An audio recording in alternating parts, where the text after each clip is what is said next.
ক্ষমতার লোভীরা রঙিন স্বপ্ন দেখা শুরু করলো এককভাবে ক্ষমতায় কিভাবে যাবে।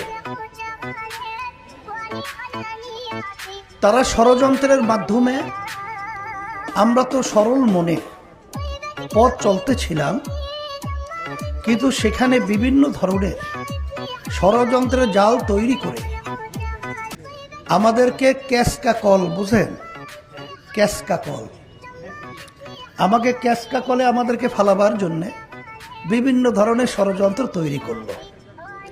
এমনভাবে ষড়যন্ত্র হলো যে হয়তোবা ক্যাসকা কলে পড়তে হবে, না হয় তোমাদেরকে একা হতে হবে।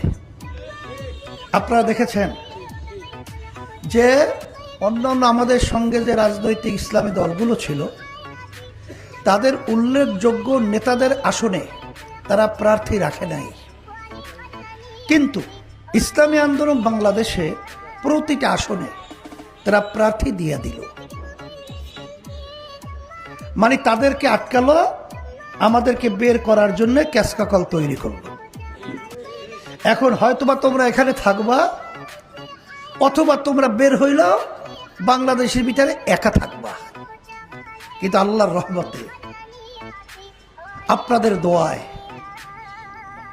আল্লাহ রাসূল সাল্লাল্লাহু আলাইহি ওয়াসাল্লামকে কূপে ফালাবার জন্যে যখন ওরা কূপ খুঁড়েছিল, কিন্তু আল্লাহর রহমতে ওই কূপে ওরাই পড়েছিল।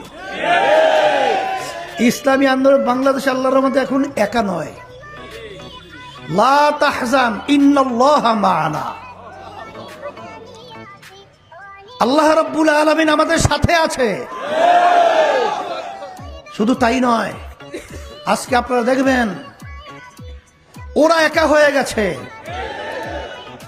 আজকে বাংলাদেশের সম্মানিত উলামায়ে কিরাম সব আল্লাহর রহমতে আমাদের সাথে আছে। আজকে যারা নাকি ইসলামকে ভালোবাসে, যারা নাকি ইসলামের সাইনবোর্ড লাগিয়ে ষড়যন্ত্র করেছিল, শরিয়া আইনে তারা দেশ পরিচালনা করবে না। শরিয়া কাকে বলে? আমরা নামাজ পড়ি, এটা শরিয়া।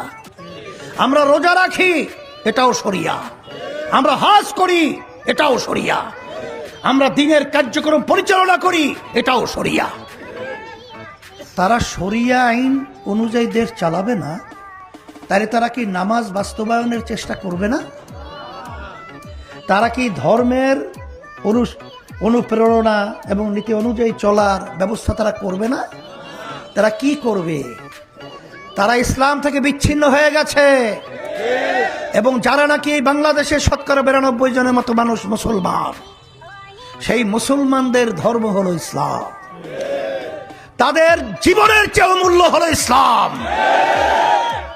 কিন্তু আজকে আমরা কি দেখলাম? ইসলাম প্রিয় যারা মানুষ রয়েছে, আল্লাহর রহমতে ওদেরকে ছেড়ে আজকে আল্লাহর রহমতে আমাদের সাথে চলে এসেছে। ওরা একা হয়ে গেছে। বলে কেমন? আমরা দেশকে ভালোবাসি, আর ওরা এই দেশের ভালোবাসার নামে গোপনে আমেরিকার সাথে গোপন বৈঠক করে।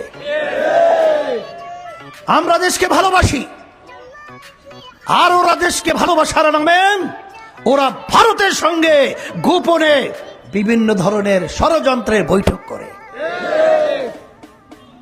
যারা নাকি দেশপ্রেমিক রয়েছে, তারাও কিন্তু তাদের সাথে থাকবে না।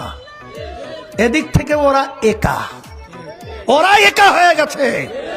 আর আল্লাহর রহমতে আমাদের সাথে আল্লাহ রয়েছে, ইসলাম প্রেমিকরা রয়েছে, দেশ প্রেমিকরা রয়েছে, এবং বাংলাদেশের মানুষ আল্লাহর ফজল করবে আমাদের সাথে রয়েছে।